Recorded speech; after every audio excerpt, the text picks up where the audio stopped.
We're 13. Okay. Everyone can click on got it. Got it. Yeah. Okay. So just to go back, my name's Laura Stancard, and we've been members of the Down Syndrome Connection of the Bay Area for over 13 years.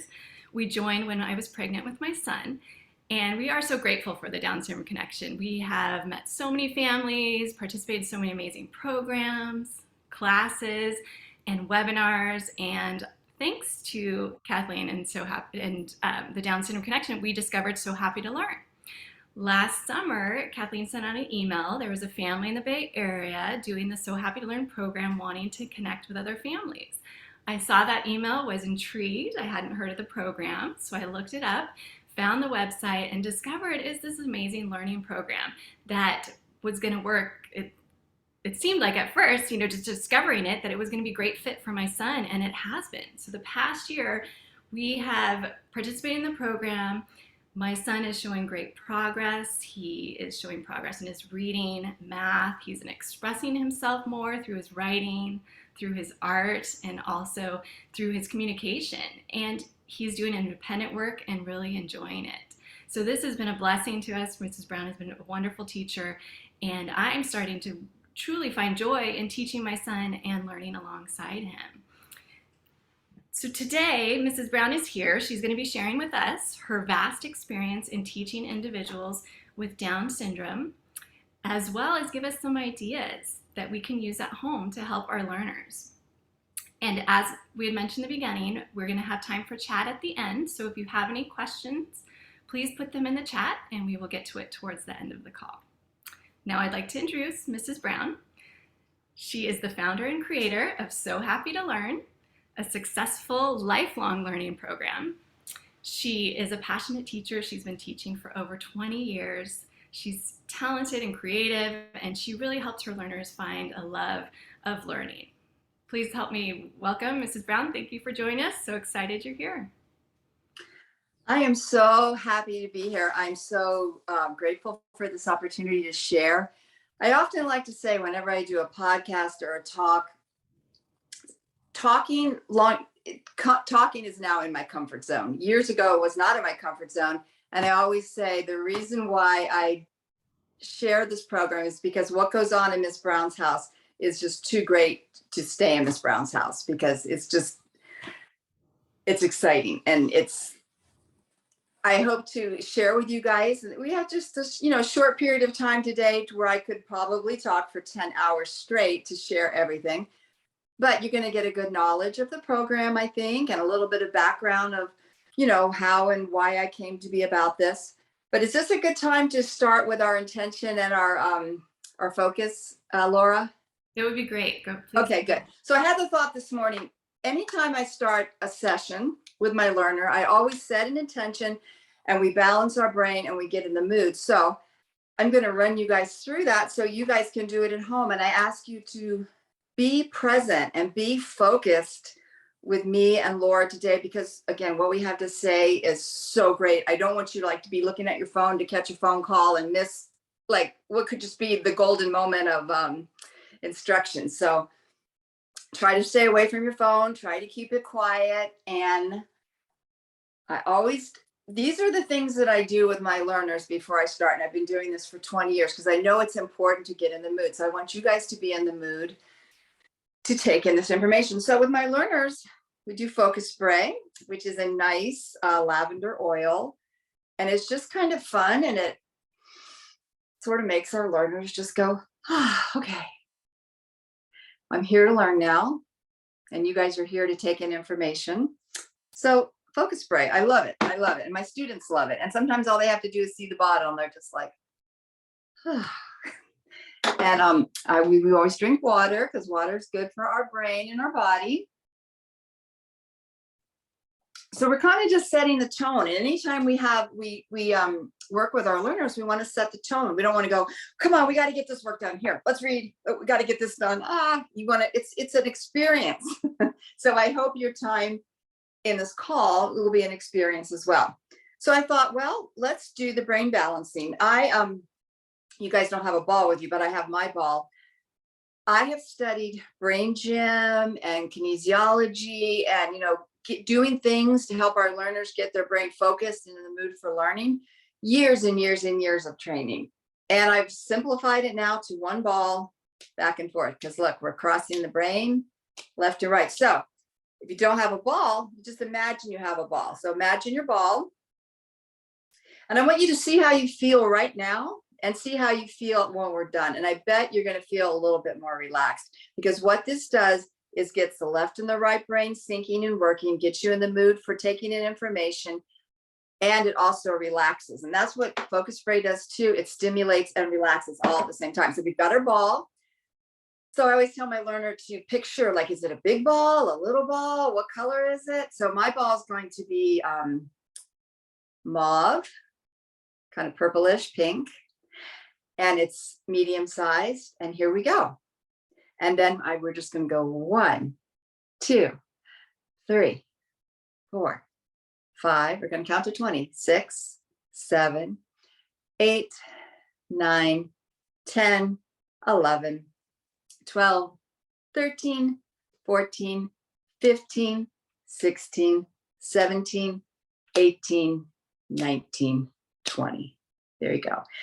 And I've been doing this long enough, my nervous system already feels more relaxed. So it's good. So always you want to start your session setting your learner up for success. We do the same thing every single session. So with that said, we're ready to go. And again, I'm grateful to be here, and I'm grateful for this opportunity. And it's just been a pleasure to put this together with Laura over the past couple of months. Thank you. And maybe we could start then with you sharing with us, how did So Happy to Learn come to be? How did you come to create this program? Okay. And this is a long story, so I always have to rein it in so I can do it nice and short. Long story short, the story is on my website, so you can read the whole story there. But I started out as an instructional assistant in the public school system. I wanted a job where I could be in my children's school. They were in 2nd grade and 4th grade at the time. And I wanted to be at their school and earn some money and, keep an eye on my kids at school, my children. I got called to work in a special needs class, which I know now this was fate and it was meant to be. So I started out not knowing anything about children with special needs, only just going in knowing that I am a natural born teacher. I love to teach, and I have a good way with children in general and teaching. And that's always been the case with me my whole life. So again, long story short, I worked in a self-contained class, and then our self-contained class went over to a big classroom, which was 2 kindergarten classes with our 20 very, very high need special class. We had 20 students, and we had 3 with Down syndrome. We had some severely autistic. It was a class that, boy, if you're going to learn how to do this, that would be the best class to learn with, because there were so many different types of learners. So as an instructional assistant, I was read everything I could, asked questions, watched all the specialists that came in and go, okay, how do we teach these children? Because to me, a job is not just sitting around waiting to be told what to do. It's like, hey, my job is to help these children learn. That's why I'm here. I'm not here just to pick up a paycheck. So with my 3 students with Down syndrome, I kept thinking and I was doing my job and I was doing it well, and I was making adaptations, but mostly my job, it seemed like my job was just trying to keep them riled in, keep them corralled in, keep them from running out of the classroom, keep them from hitting somebody, keep them from going under the table. All the avoidance tactics that many learners I've come to know do for a very good reason. There's a reason why they're doing that. It's because they're not being taught properly, and they're smart. They're like, hey, you're not going to do this to me. I'm out of here. So anyway, so I was wondering, when is it going to happen that they're going to learn to read? When? Okay, it must be next year. This must just be the year where you just get used to school. Well, my observational powers were telling me that this was not the case. There was not a plan. There was no plan.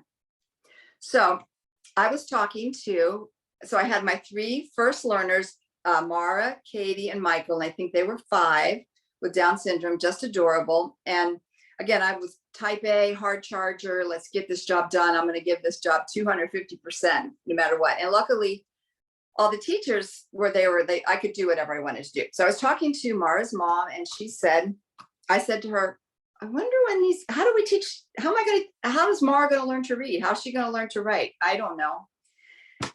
She's like, I got this book, Teaching Reading to Children with Down Syndrome. Would you like to borrow it? And I'm like, yes, I would like to borrow it. She brought it the next day. I got the book and I was like, oh my goodness, this is what I need. This is what I need. It was saying these children are capable, they're readers, they're learners, and here's how you do it. You got to go in the back door. You got to do it a little differently. So I could not get enough of that. And I still just get chills every time I read her book. And Pat Olwine's become a friend and a mentor over the years. But anyway, so I started creating simple books for my learners, and I started creating simple happy sheets. And I started the process of teaching them how to work independently, because I realized quickly, mostly the job of an instructional assistant is just to do hand over hand, teach them how to trace and all that. And a lot of times the work that was being presented to my learners was work that I was like, wait a minute, I got to sit down with this a while. What are they asking you to do? So if I'm having a hard time deciphering what's being asked, my goodness, how are they ever going to get it? So it was, again, in that classroom, it was great that I had full reign. I could do whatever I want. I think it was because the class was so impacted and the children were so high maintenance that the teachers were just glad, like, hey, Terry's helping. She's helping, let her do whatever she wants because what she's doing is working. So in the classroom, everybody had a folder. In the kindergarten classes, all the typical children, all the learners, and it had a week's worth of sheets in it, worksheets. And it was great because 45 minutes a day, the learners, the students in the class would sit down with their folder and they could choose whichever one they wanted. And that was their 45 minutes to organize and do their work by themselves. So I thought, I like this method. I like this, but I don't want to walk around to all 10 children in the class and have to do hand over hand of all this work that makes no sense to them. So that's when I created worksheets that were like, you had a picture of mom, you had the word mom, you had a picture of dad, you had the word dad, and they would just draw a line and it would be simple. And then they would start to feel successful. And then we would build on that. So again, long story short, within 6 months, those 3 were reading. And not only were they reading, but all the other children in the class that were struggling migrated over to me, and I got them hooked into reading and learning. So over the years, word got out and people said, oh, would you work with my child at home? And so I quickly started doing this at home. And we went from like 2 learners to many, many, many learners. So it's 20 years later, over 20 years later, and it's just grown, and it's just been meant to be. I can see looking back at every little thing that I've gone through, because in the school system, then I worked in that classroom. And then from there, I went to do 2 years full inclusion with one of those 3 learners. So I got to see, I call it my internship, because I really got to see what all these different things look like. And then left the school district and started working privately on my own. So that's the story.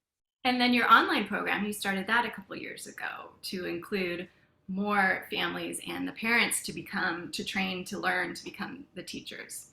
Right. And that's my second calling. So many years ago, one of the moms of the teaching group, now she's still in there, she texted me and she's like, I see, we didn't have text then. I think she emailed me, because this was many years ago before we were texting people.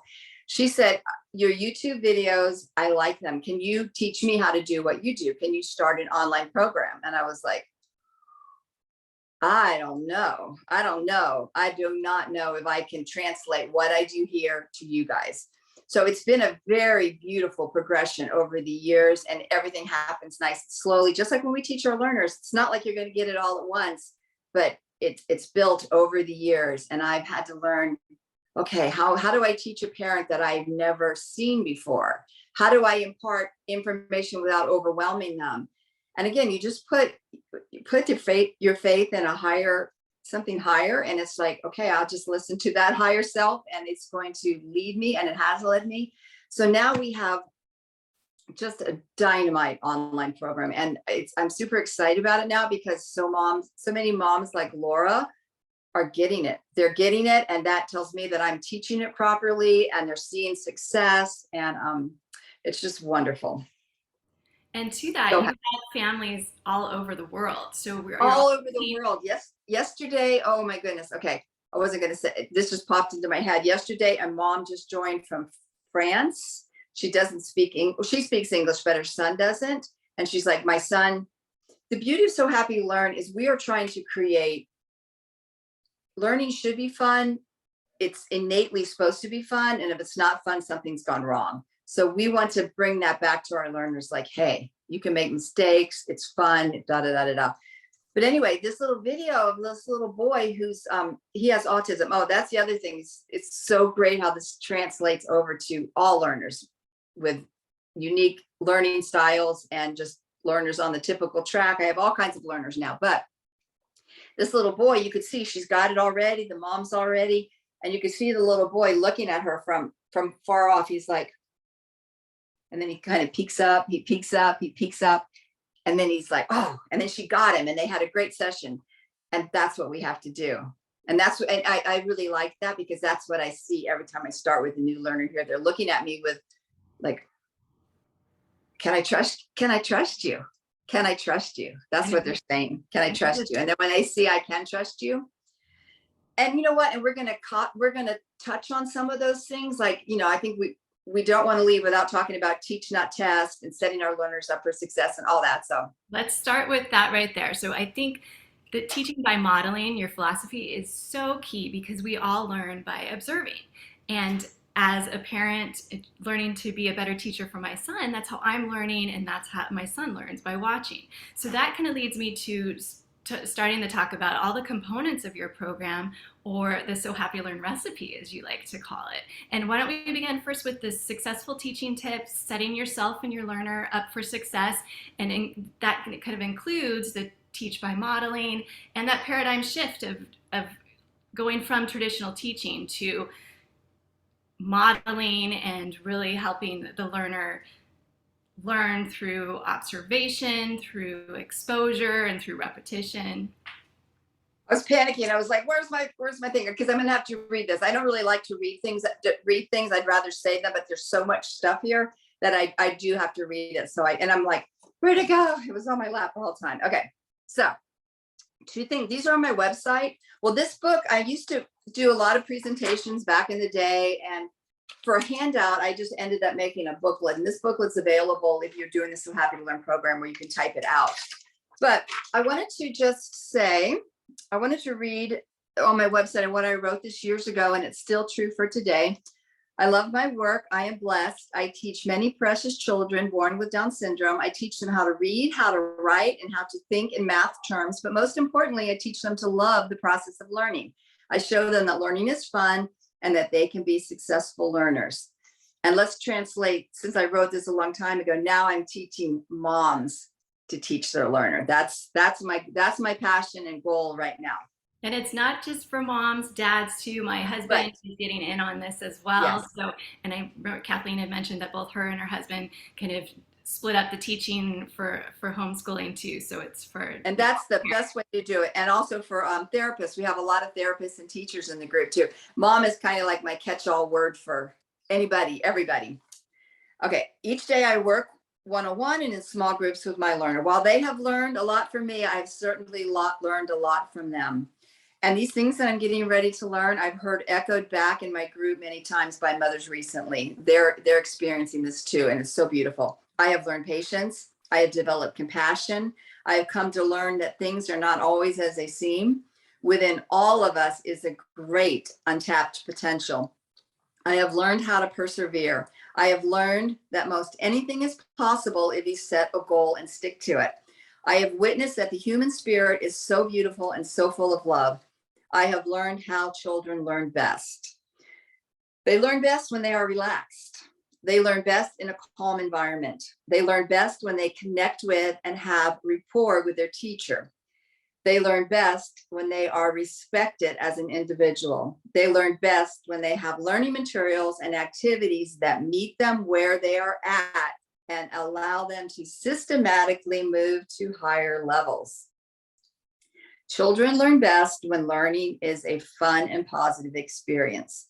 It is my hope that I can share with you what has worked for me with my precious learners, and that you will have the pleasure of experiencing the joys that this wonderful work can bring to both you and your learner. So I'm going to read my successful teaching tips, but let me say, like right now, I've really stepped into my role as a teacher of teachers, but this has always been my goal since I started reaching out. Is like, there's only so much of me that can go around. I have to teach you guys to do what I do. And that's been my goal for a long time. Okay, so successful teaching tips, and I'm just going to read that. I'm not going to elaborate on any of them, but here's the successful teaching tips. Learning should be fun and enjoyable experience. Here are some things that I do to ensure that our learning sessions are fun and productive. Have a plan and stick to it. Systematic, all lessons building on the last one. Make the lesson useful and meaningful and of high interest when possible. Set the tone, connect with your learner. Teach, do not test. Set your learner up for success. Repetition, repetition, repetition. Adaptation, adaptation, adaptation. Follow your intuition. Work from your heart. Be enthusiastic. Respect your learner. Believe in your learner. Have fun toys and special tools handy. Focus on what is right. Be calm and assertive. Offer incentives as needed. No bribes. No bribes. Incentives. And once you get that down, you won't even need to offer incentives because the learning itself becomes incentive enough. Avoid corrections. Model for your learner. Have movement breaks between activities. See each child as a unique individual. Give sincere praise and be enthusiastic. Relish in their joy of accomplishment. Stop before your learner's ready to stop. Be mindful of what you're teaching and do not overwhelm your learner or yourself. Be patient in all areas. Also, wait up to 10 seconds at a time for a reply as needed. Have the attitude you can do it and see your learner succeeding. Always focus on the positive. See them succeeding and they will succeed. Move quickly. Meet them where they're at. All attempts are to be praised. Be calm and assertive. Give choices. Be prepared. Have all your materials on hand. Go easy on your learner and go easy on yourself. Relax and have fun. And yes, I wrote this back in 2009 and it's still there. They're classic successful teaching tips. Great. Well, I think, Mrs. Brown, this might be a good time to share the independent happy sheet video of one of your learners so everyone can kind of see this independence. I didn't know if you wanted to share the age of the learner of Esther Joy in this so they can. Oh, Esther Joy is 6. And yes, she's 6. Okay. And she's been working with you for? She's been with me maybe 8 months, but her mom has been on the online program for a while. Okay. So I'm going to go ahead and share my screen now and we'll see a little bit of Esther Joy working independently.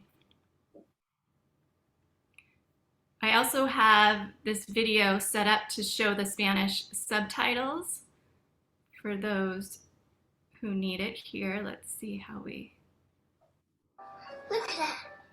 Oh, 1 second, the subtitles went away, so give me 1 second. I set it up ahead of time, but sometimes technology. Okay, sorry about that, everybody. 1 second, let me go ahead and reset that up. This way, it might help Martha with her translating and everyone else that's online here too. So give me 1 second, and I'm just going to set this up for Spanish subtitles, and then we'll get to see Esther Joy. Thanks for your patience, everyone.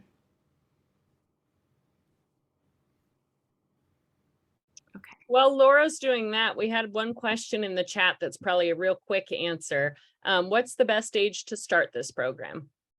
Great, any age, any age. We have a learner, Liliana, who started here at the house at 2.5, and there's many, many learners at age 3. Any age is a great age.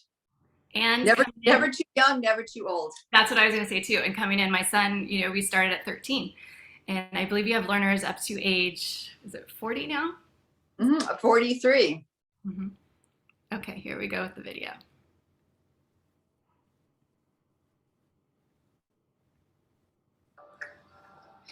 There's your raisins.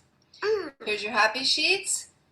Here's your markers. You got fat markers and skinny markers, and there's your crayons. And if you want, you can use any of these. But remember, write with marker and color with crayons, okay? Got it? Got it. All right, good luck. I'm gonna go sit on the couch while you do your work.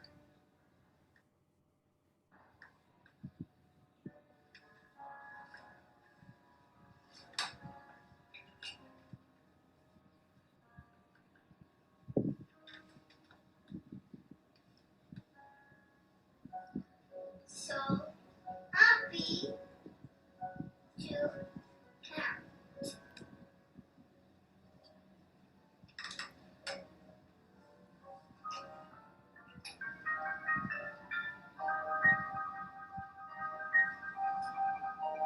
All right, let's see what you got. Very nice. But wait, Here, I'm videotaping you.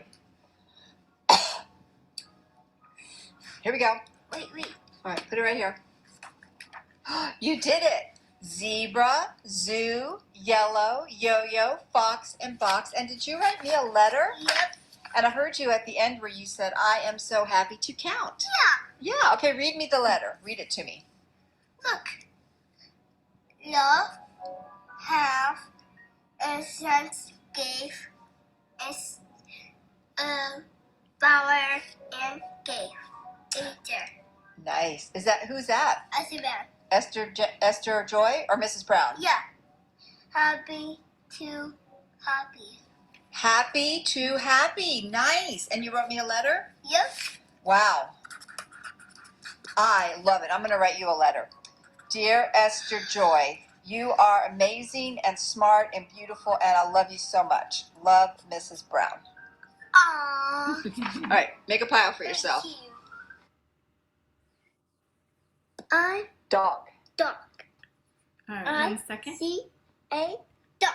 Great. So that there, Mrs. Brown, if you want to just talk about that example of, like you said, she's there, she's independent working, and then she's bringing her work back to you. And that's the goal. We want our learners, nobody can learn with somebody over their shoulder telling them what to do all the time. And it's classic across the board. Our learners never really get that opportunity.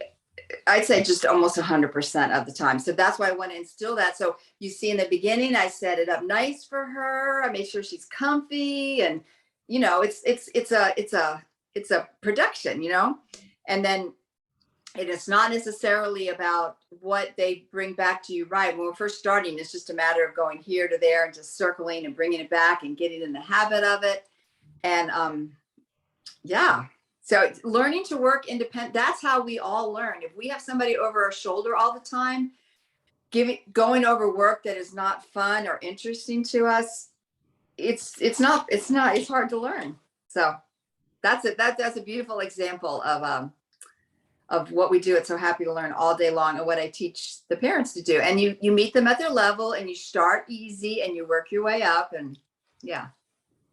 And with that too, and the one page that she sent to you, she had circled the words, and that kind of leads us to talking about the next component, which is teaching reading. So with reading, did you want to start with? Oh, okay. Okay, so go ahead. You can show the video in a second. In a reading, so basically,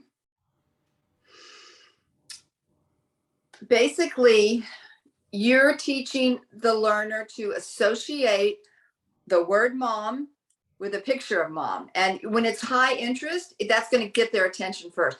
And in all my beginning reading series books, I make personalized books for my students, but now I'm just too busy to do that. So I ask the moms to do it. But here, like Capono's book, so it's very simple IC book. The font is big. So he's associating his sister's name with a picture of his sister. And, you know, Capono's a great reader now. And whenever he sees this book, still, he just gets so excited and he'll read. I have 25-year-olds who are reading chapter books, and they still will pick out these books and read them. So anyway, you're setting them up for success. So they've got the pattern. I used to make worksheets to go with it where you'd match a picture of Capono to the picture of Capono, picture of the word mom to the picture of mom. picture to picture. And this is all Pat Olwine's work, where that's what she talks about in her book. So now I don't have time to do that so much, but I'll make one book like this. And then my beginning reading series is very simple books like I See a Mom, I See a Dad, I See a Boy, I See a Girl. And then it's got corresponding happy sheets to go to that. So we're setting our learners up for success. They have success with it. They don't have to master it till you go on to the next thing, but they're introduced into the world like, oh, this is what reading's all about, which is such a better way to do it than, you know, the cat, fat, sat, mat, tan, man, ran, fan sort of way that I've never, it just it's hard to work. So anyway, so that's how I do reading. And then what I do also then is I do flashcards or word cards, I like to call them, that we use the word cards in such a way that they have meaning for them. Everything scaffolds on top of each other. And then the words are used in the happy sheets. And I didn't mention that I started creating happy sheets using a template that I created many, many, many years ago, but I still use that. And each month I make brand new happy sheets with the same template. So when the template is basically the same, we're setting our learners up for success because they know they know the pattern, they know what to expect. And the only thing that's different is the words. So that's how that all comes in together.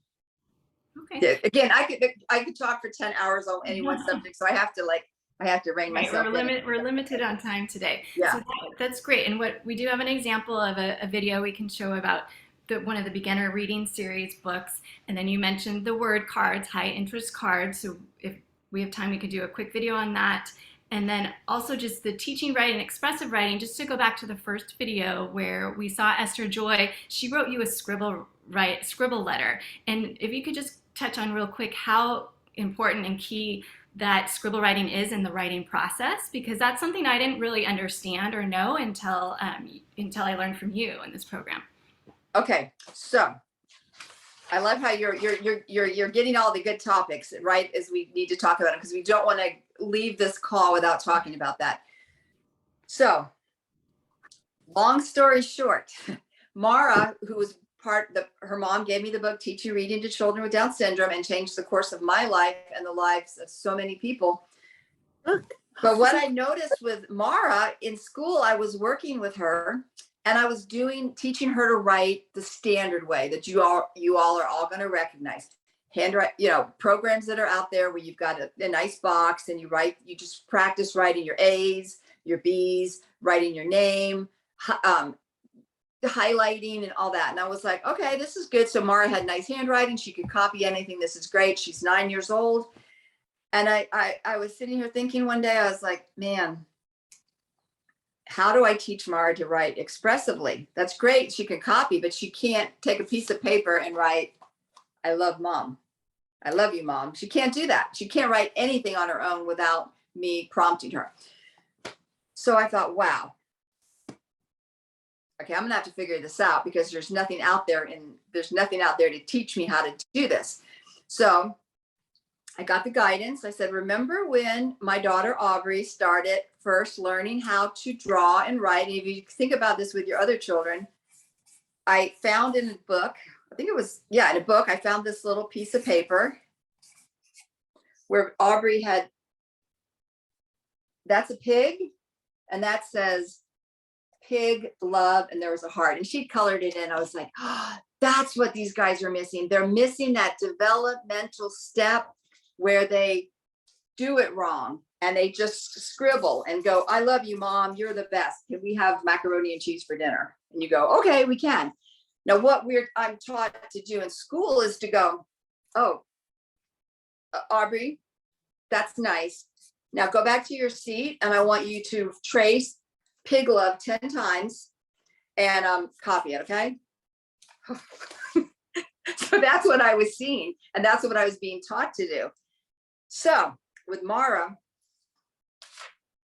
I got the idea like, okay, now I have to break her of that. I have to take her back to that developmental step where she does it wrong, she gets it wrong, and it's okay. She needs that. So in class one day, I love this story. I can never get tired. And it's such an important story because it's going to shift how you think about everything and teaching your learner how to write. So Mara's sitting at the table she brings her happy sheet, and we always do things on the back of happy sheets. I quit calling them worksheets about 5 years ago because they're not worksheets, they're happy sheets. They make you happy to do them. So I say, Mara, what do you want to write about? And she says, Alex. And Alex was one of her friends at the table. And I'm like, okay, go back to your seat and write Alex. And she sweated it out. And she's like, no, I can't do it. So I'm like, okay, I'll help you. Alex, there you go. Go back and write Alex. Then the next time I would say, okay, Mara, go back to your seat and write Alex. I can't. And she was sweating it because she was used to me telling her how to do it. So she finally does it and she writes Alex. She brings it back to me and I go, you just wrote Alex. That's amazing. You're a writer. And then we just built on that. So this is a funny part of the story. The funny and the best part of the story. So her mom, again, I'm trying this out new for the first time. And it's a little scary with parents because they're thinking like, what are you doing? Why do you just keep writing Alex on the back of the happy sheet? I don't think Mara's mom asked me that, but I could sense she's thinking like, what's this? Oh, and then we expanded Alex to Alex is cute. Alex is cute. And then she would make it into sentences and all that. And I wasn't doing scribble writing necessarily at the time. We were just, because most of my students I had taught how to make letters. So we just kind of worked on it this way. Anyway, so I think her mom might have mentioned it to me. And I said, you know what, Mara's my guinea pig. I'm onto something. I'm about ready to crack a code here. Maybe I am, maybe I'm not. Let's just see. Let's just trust the process. Okay. She's like, okay. So in the meantime, I'm also letting them do it wrong. I don't like the word wrong. I'm letting them do it. However, I'm letting them go through the process of it. I'm modeling from them. They're getting plenty of exposure of how to write the words correctly at other times, back and forth. There's a whole picture to it. So Mara's mom calls me on the phone one day, back when there was not cell phones, landlines. Things happen technology-wise very quickly in this world. Anyway, she's crying. She's crying her eyes out. And I'm like, Ev, what's wrong? What's wrong? She's like, Mara just taped a letter to my office door that said, dear mom, and you could read it. It was so nice. Dear mom, I'm so mad at you. I'm running away with Hillary Duff. Love, Mara. Chills. I still get chills. It all comes together. And since that time, and that's why I have such great confidence in my teaching group, because I've seen this over and over and over again. And then she had to write Alex Cute on the back of happy sheets for 6 months. She just had to keep doing it over and over again. And there's usually, once it clicks, all my learners, my learner now who probably writes better than I do, she's 25, Elizabeth. On my website, you can go to my blog and you can see some of her writing. She wrote about the passing of her grandfather. I mean, she writes as well as I do. But on the back, she wrote on the back of her happy sheet ball and drew a picture of a ball for probably a year. So we're not in a hurry, but now we have a template to work with. We know what we're working with. So I love sharing that story. I'm glad you asked. So anyway, the scribble writing is Esther Joy getting her thoughts out. This also helps with speech. Like yesterday, one of my students was like, dear Miss Brown, you're the best teacher in the world. I love you. Bye. Love, Macy. And that's good. And then it's also like, just think about all that speech that's coming out, because you don't have what we do wrong in teaching our learners how to write is we want their writing to be neat. We want it to be correct. We want them to write complete sentences. We wanted all these things. And I guarantee you, when I'm writing my thoughts, my handwriting is not neat, and that's okay. And there's a time to learn neat handwriting, but it all comes together. I don't miss a skip. I don't miss a beat anywhere. Don't skip a beat anywhere on that. So that's great. And we're getting tight on time here because we want to leave time for questions. So Mrs. Brown, I was wondering from you, what video would you like to share? A video of reading or the word cards? Or why don't you just, if they're not too long, just show a couple of videos of what you have, just show what you have. And that, because the picture says 1,000 words, that shows a lot. All right, I'll show some. Let me share my screen here. We're going to start with, this is Esther Joy again. and she's doing one of the beginner series I See books. Good job. Bird. I see a bird. Cow. I see a cow. Wow, you're a good reader. Great. Let's go to the next one. And this will introduce word cards. Okay, guess I what? hope everyone can see the I have a screen here. present And this for is you. with Eli. It says, Made with Love by Mrs. Brown for Eli. Word cards. You could take them home. Dog. You ready to play? Okay. Now I wanted to show you guys something. I laminated all these, and on one of the blank ones, I just glued on some, or took a piece of paper and I taped on some high interest words. So that was something I thought of today. Every day I'm coming up with new ideas of how to do this. All right, you ready? Ready? Them. Leave them alone. These. These cards are nice. This. This is Mrs. Brown's house. The. I like the way you're paying attention. Ooh, easy one, easy one. That's right. Easy one, easy one. That's right, Wesley. Easy one, easy one. Greta. Greta is my sister. Great. Let's move on to one more. And this is showing how you Okay. you Thanks had- for being patient one while I second here. got So you had, Mrs. Brown, your notebook that you were just showing us examples of the writing and how notebooks can be used for communicating writing, for asking questions, for drawing pictures, for creating art. So this is good.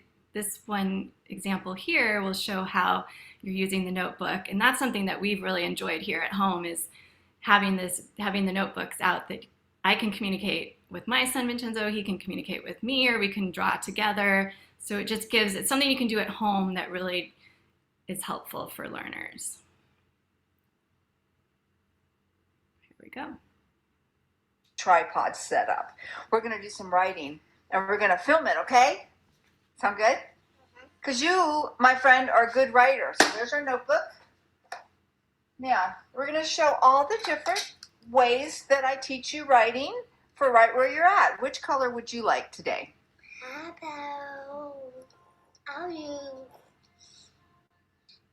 Purple. Okay, I'll be green. Let's start off with something super easy. You need help? You got it? Yeah. There we go. I'll keep the cap. Ooh. All right, do your go stops and just do your best. You've been doing this with Mrs. Brown for a long time. Nice.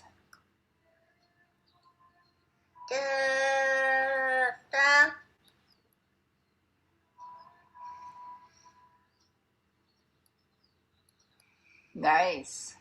I like how you're taking your time. Yeah, because I do it fast. Yeah, we don't need to do it too fast. That was really good. Okay, Yeah. on the next page, let's write a word. It's just apple first. Okay, would you like to write the word mom or would you like to write the word dad?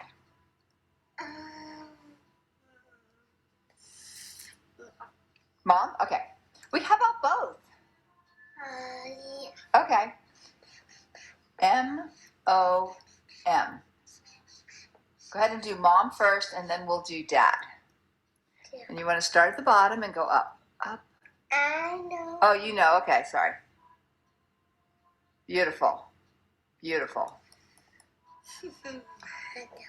Oh, that's always easy for me. Oh, O's are the easiest.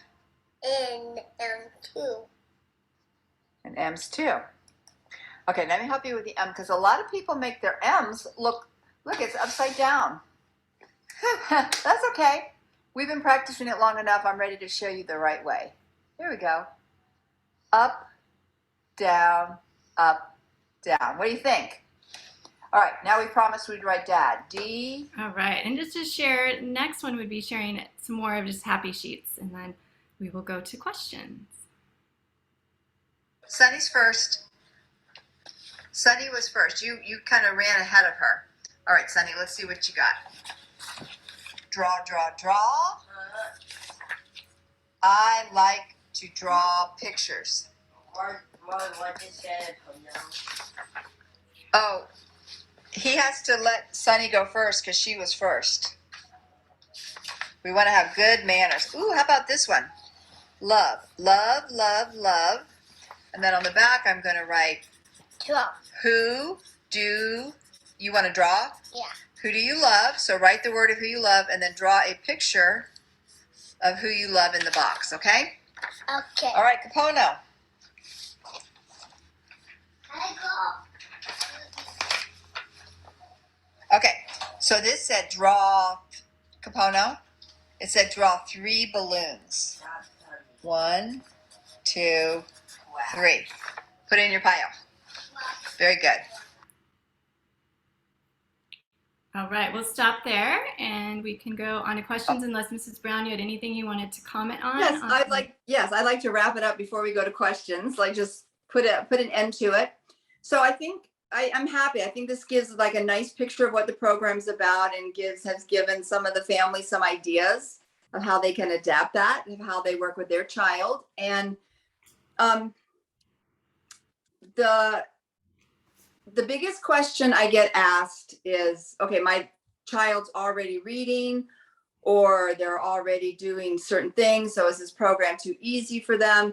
And like I say, I have 3 different levels of happy sheets. And if your learner, I'd say the only person that this program is not right for is if your learner learner's writing expressively. They can sit down and write you a letter like, dear mom, I'm mad at you. I'm running away with Spider-Man or whatever.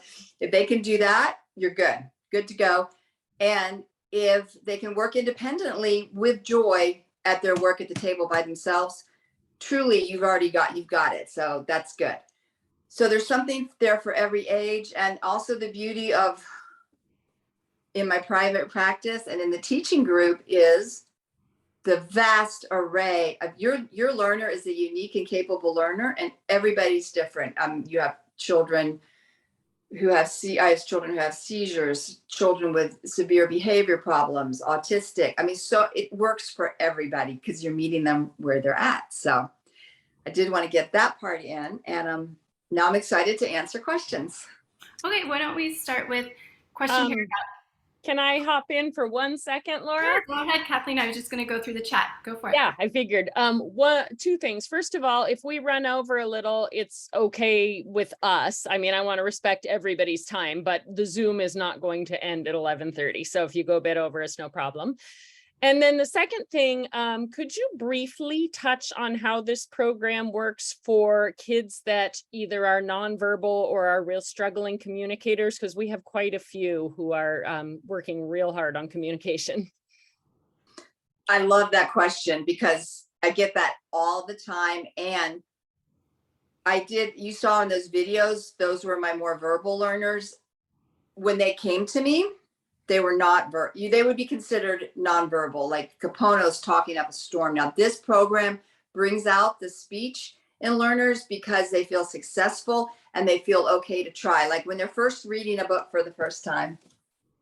Let's see. So the first time you're reading it, you're going to encourage your learner to go, you're going to read it for that. You're going to model the page like, I see a ball. Okay, your turn. And they're going to go, did you just read I see a ball? Good. And you let them mumble. And all my learners start out that way. And we don't do like, oh, let's stop and let's pronounce ball. We don't do that. It takes time to get to where you can say it. And so great question, because the majority of my learners are considered speech delayed or nonverbal. And Pat Olwine would say this about when you teach child how to read, it's the best speech and language tool, whatever. And I just had a big insurge of, if that's the right word, a bunch of speech and language therapists who have joined the program because they're seeing other speech and language therapists have We got to talk about Teach Not Test though before we go too. They're seeing so much success with other ones. So it's slow, but again, like with the writing, you got to let your learner mumble, and we go into great detail on all that in the teaching group. But that's the short answer of that. And getting back to, as you said, teach, don't test. So a lot of what I know I've done with my son over the years is, what's this? What's that? What's this? And that kind of puts you into fight or flight, or more like, oh, I got to answer it. What if I don't get it right? So that part is trying to avoid any of those, kind of putting them on the spot. But, and like you said, teaching and that's worth talking about for a few minutes, because if you don't get anything else from this talk, I always say this, if you get this teach not test component, your world's going to change. So Patricia Olwine in her book, it's like on page 70, there's 2 pages of it, but you talk about teach not test is, like Laura says, we put them on the spot all the time. You don't ask a learner a question unless you need to know the answer. Like, do you have to go potty? Yes or no? Your learner will show you everything they know without testing them, because every time we test our learner, what color is this? Oh, here, we're going to read this book. Look at this new book. What's that? What's that? Well, 9 times out of 10, they're not going to answer it. Even if they could, you've just put them on the spot. It would be like if I said to Laura right now, Laura, 20 things you've learned in this this webinar so far. You're smart. You can do it. You can do it. But we're putting them on the spot, and then you go in that part of your brain goes into the fight or flight, and then learning has shut down. So we're always modeling. And I will tell you, don't anybody feel bad because you're doing it, because I know every single one of you is doing it, because I did it. This is the way we were taught to teach. This is the way we were taught. This is just the normal way to do things. And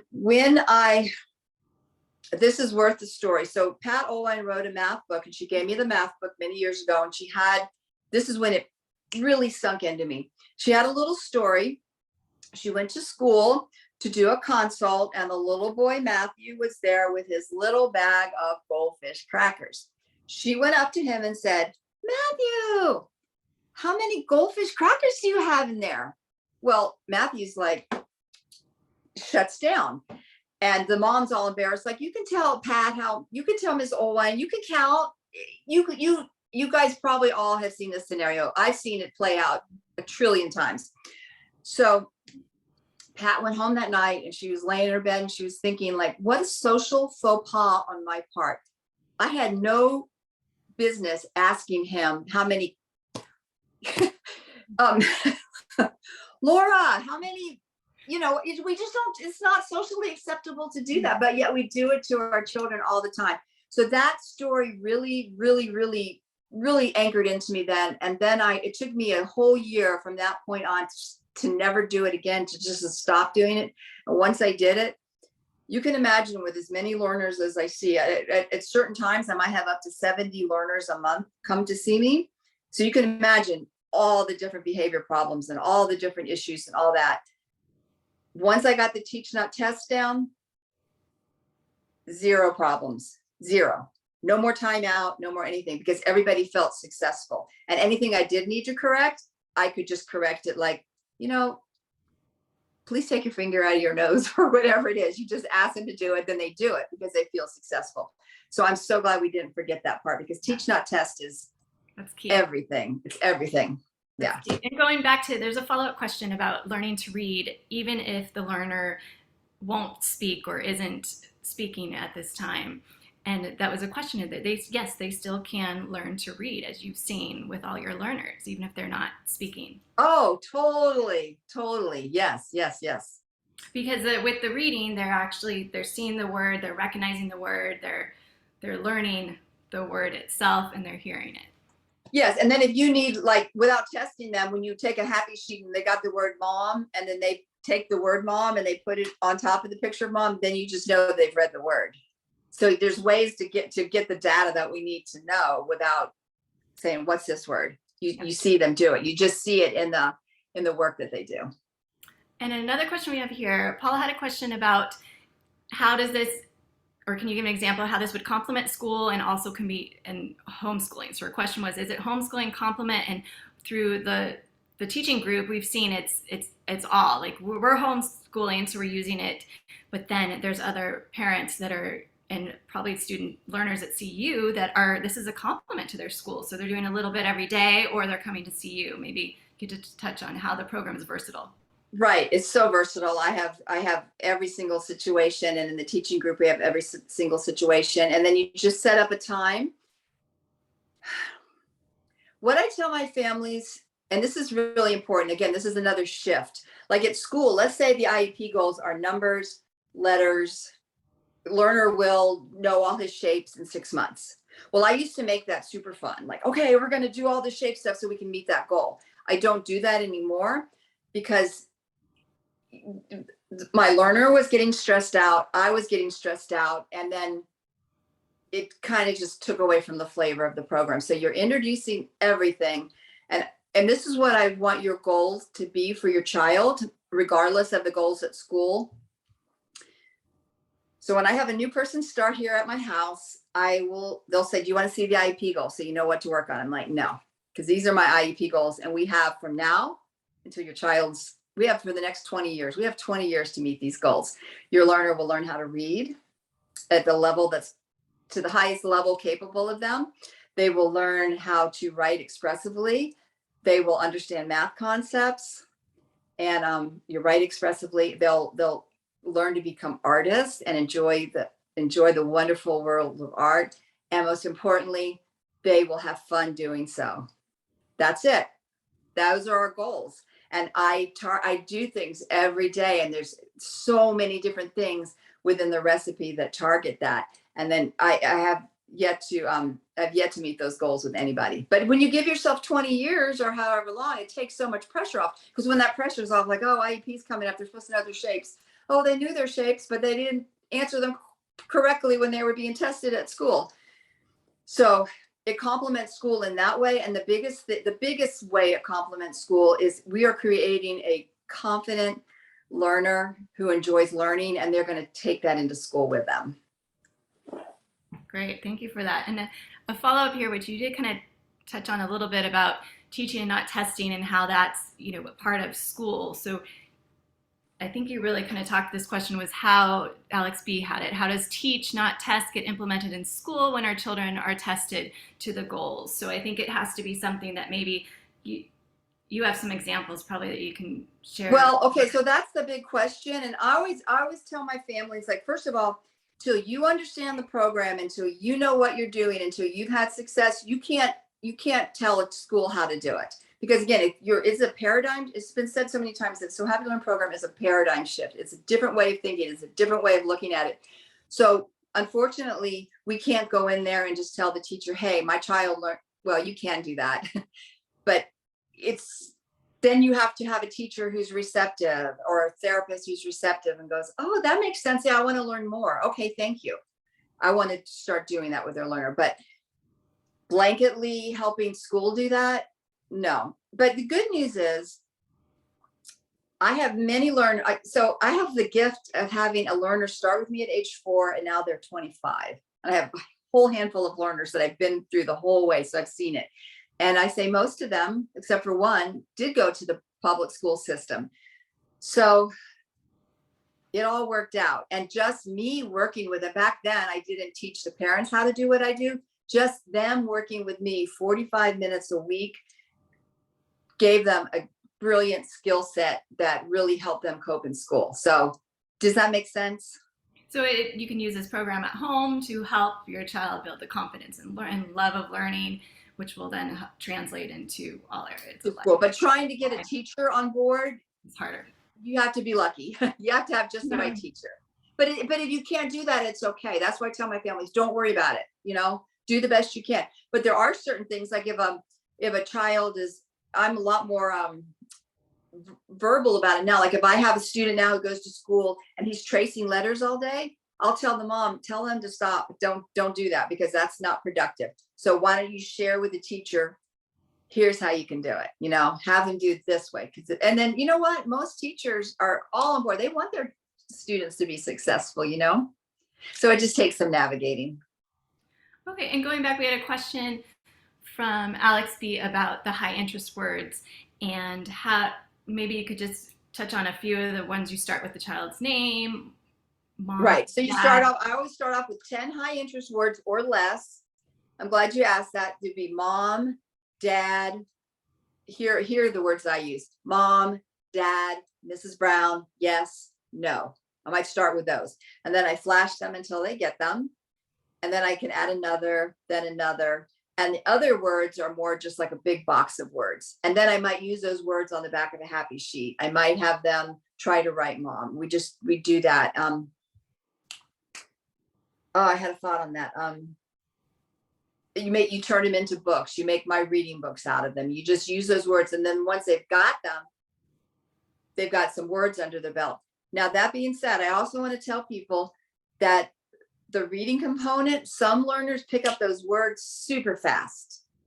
Some do not pick them up fast at all. And then that was another component that I just discovered in the past few years, dyslexia in our learners. But then some learners will have, I have a couple students who've been having words flashed to them since they were 2, and now they're 9 and they cannot recall them.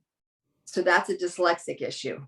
And then there's ways to work around that. So yeah, so many component. One question, like I said, I could talk about it for hours. And just to incorporate there, sight words are incorporated when your word cards have the most common words that are used or that you see in that. Right. High interest, high frequency and all that. But again, we're not like, by the end of 6 months, you will know these 50 words. And I used to like keep track of all the words the learners did. I don't do that anymore because you just follow the path. And then one day you're just like, wow, they're reading all these words. How did this happen?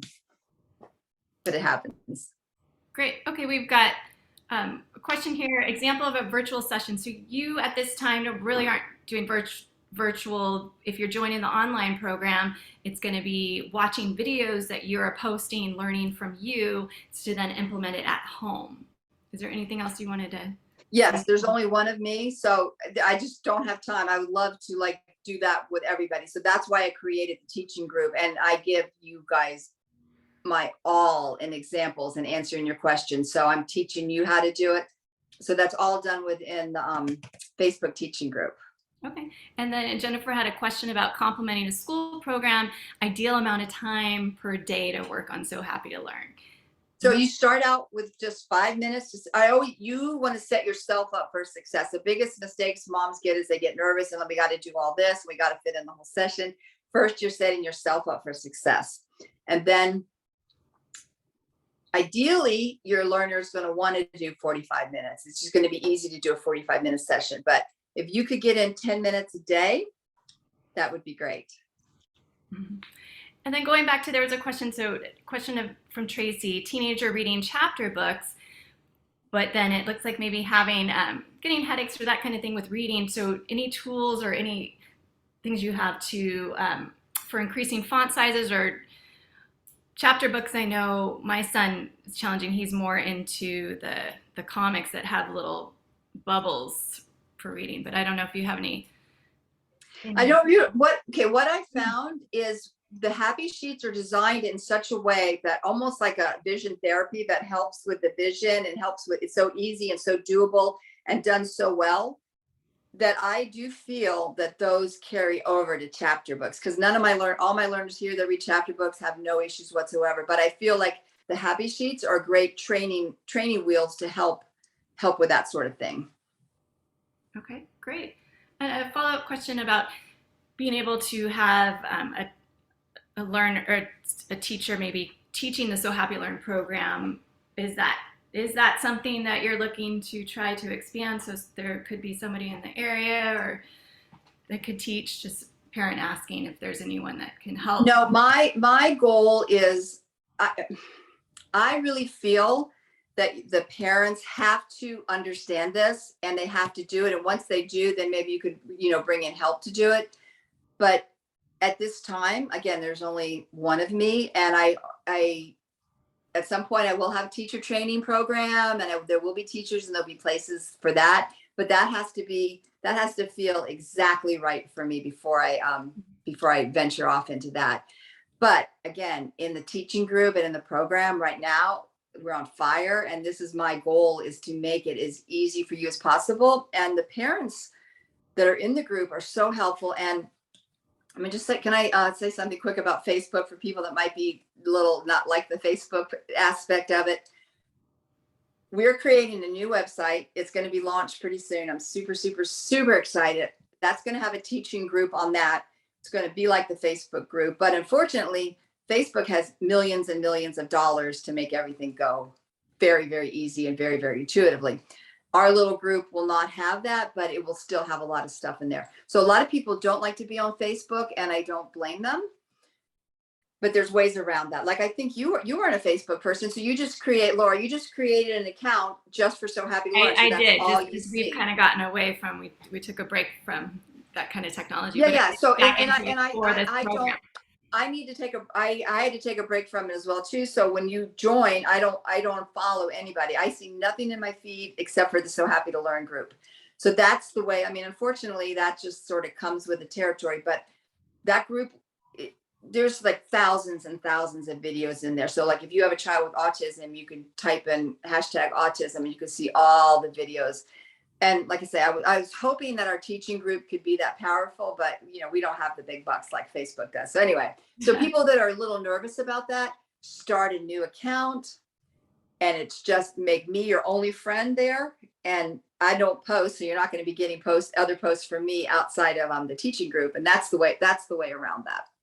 And then going back to, if we could just talk a little bit about, you do every month you have new videos of you actually teaching. So my son truly enjoys this. He watches you, he interacts with you on these videos. When you're asking questions, he feels like you're talking directly to him. So that in a sense is a type of virtual teaching component to your program. So if you could maybe just talk about how you create these videos for each section of Definitely. Thank you, Laura, you're the best. You're so good at this. Okay. So each month I create new curriculum with a pattern. I have a beginner packet. I have a level 1 packet. I have a level 2 packet. I create books for the month, and all those are archived, so you can go to them at any time. Then once a month I make a video and then these are all archived too, where I sit down and I go through the happy sheets. It's like a little Mr. Rogers type class for your learner. Well, I'm talking to them. We're doing our focus spray. We're doing our things. I read the book. And now I'm starting to learn a little bit more about editing. So we go into my garden and we just do different things. They see little videos of my learner working. So that is a wonderful way for each month for your learner to learn how to do this. And for you, I'm talking to everybody when I'm mostly talking to your learner, but I'm also talking to, say, Laura as a mom, that I know she's off listening. So I'll say something like, on the back of a happy sheet, you can write, do you want to have pizza for dinner tonight? So she's thinking like, oh, that's a great thing to put on there. So I'm teaching both of you guys at the same time, but it's really, it's like a little show. Like what a little girl in the group just said, she told her mom she wanted to watch a full episode of Miss Brown this month. Yeah. Your content is amazing. We love it. And it's for the learners, but it's also for the parents as teachers, because I'm learning how you are presenting the information, how you're teaching it, as well as you're showing some videos of you with the learners too. So it's that interaction that we get to see also, which is beneficial. And I want to say, because now I can say this because I've watched you and I've watched the moms in there go from like, oh, I know all new people are thinking like, oh, we got to do this. We got to do this. We got to do this.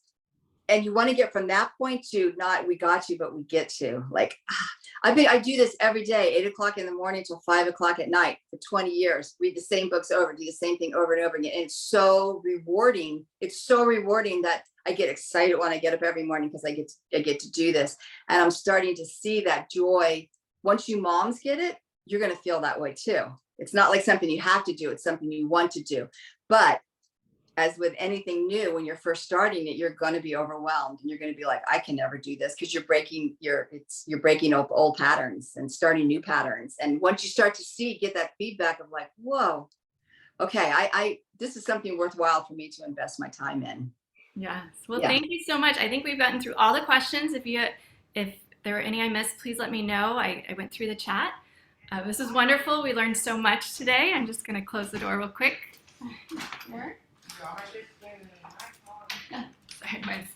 So thank you all for joining us. Thank you, Mrs. Brown. This has been wonderful. Kathleen, thank you. Martha, everyone else. I wanted to say one other thing, and thank you for your time, of course, both of you. As I'm recalling, because I've been out of the loop a little bit, Mrs. Brown, you have archived tons and tons of happy sheets and little booklets and whatnot. So if parents want to start this, there's a lot on the website that can get them started. Am I correct on that? Yes, and there's so much, and I am gonna, when we do our new website, there's not going to be the option to just get the materials or the teaching group or both. It's going to be all one, because what I found is you can get a lot from the materials, but seriously, the teaching in the teaching group is priceless, and I think it's hard to do that without the support. That's why when the new website comes out, it'll all be together.